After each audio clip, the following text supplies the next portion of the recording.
Dans la tradition des chrétiens d'Orient, l'icône est plus qu'une image. Celui qui y figure est aussi mystérieusement présent. De nombreuses icônes de saints et de saintes couvrent les murs des églises orthodoxes ou catholiques de rite byzantin.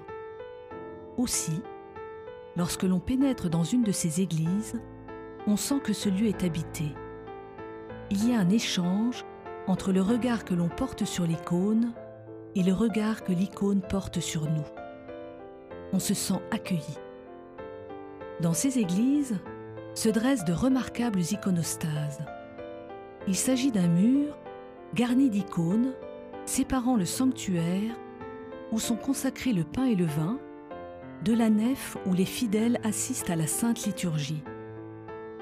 Cette séparation est un signe de révérence envers Dieu qui est tellement grand et tellement autre qu'il dépasse notre imagination et notre intelligence. Nous sommes ici dans la paroisse catholique russe de rite byzantin, l'église de la Très Sainte Trinité, qui se trouve rue François Gérard à Paris.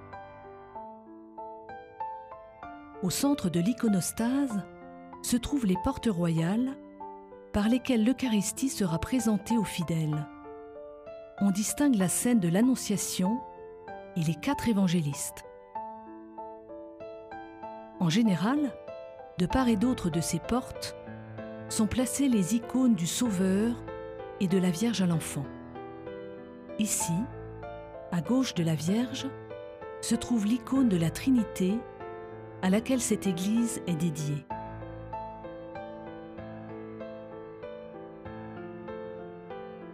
La première rangée d'icônes au-dessus des portes royales est la Déisis, ce qui signifie l'intercession ou la grande prière. Au centre, trône le Christ en majesté. C'est vers lui que tout converge. Aussi, les saints qui l'encadrent sont-ils tous inclinés vers lui.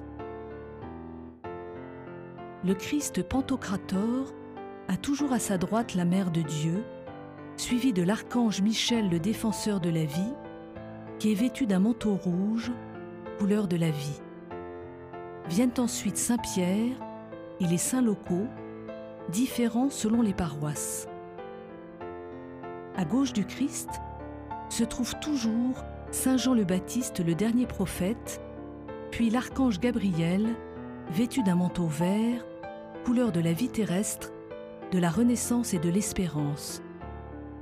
Viennent ensuite Saint Paul et d'autres saints locaux.